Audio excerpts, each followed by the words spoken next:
we divide 250 by 2 in long division method.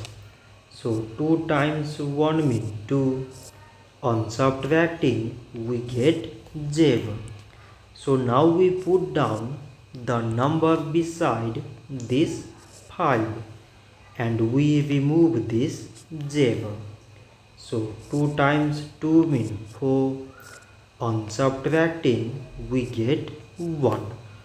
So now this 1 is less than 2. So we put down the number beside this 0.